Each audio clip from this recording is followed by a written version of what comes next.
महाराष्ट्रलाइव्ह.in इथे बातमी फक्त दाखवली जात नाही, ती लढली जाते। सबस्क्राइब करा, लाईक करा, शेअर करा, बेल आयकॉनला टच करा।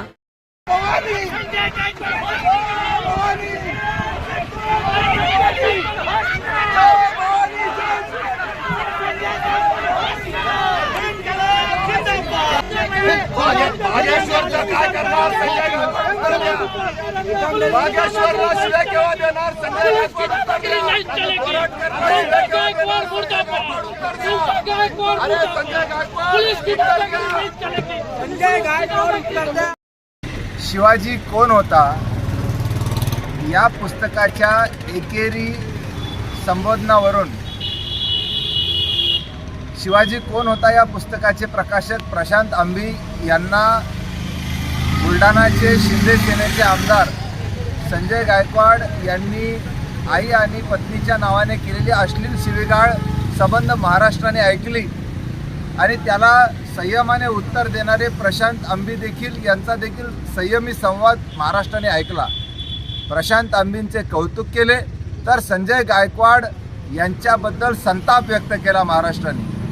प्रशांत आंबी यांना घरात घुसून मारण्याची धमकी देणाऱ्या संजय गायकवाड यांना तुम्ही काय येता, मीच तुमच्याकडे बुलढाण्याला येतो असे म्हणत भारतीय कम्युनिस्ट पक्षाने आज संजय गायकवाड यांच्या बुलढाण्याच्या घरावर मोर्चा आयोजित केला होता आणि पुस्तकाचं वाचन देखील आयोजित केलेलं होतं।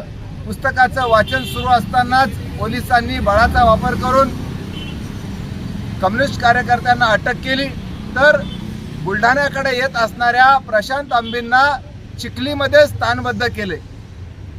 हे सगळं आमदार संजय गायकवाड यांच्या सांगण्यावरनं करण्यात आलं। आमदार संजय गायकवाड हे प्रशांत आंबीला घाबरले अशा प्रकारची चर्चा लोकांमध्ये सुरू आहे।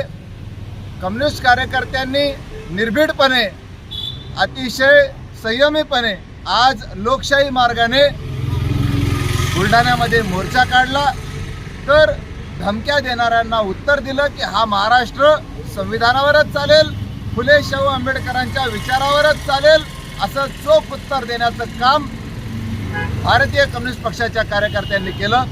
या आंदोलनाचं नेतृत्व भारतीय कम्युनिस्ट पक्षाचे राज्य secretary comrade Subhash Lande, comrade Raju Desale, comrade Shyam Kale, comrade Ram Baheti, comrade Namdev Chavan यांच्यासह मार्क्सवादी कम्युनिस्ट पक्षाचे अजित नवले, लाल निशाण पक्षाचे कॉम्रेड भीमराव बनसोड यांच्यासह अनेकांनी केलं।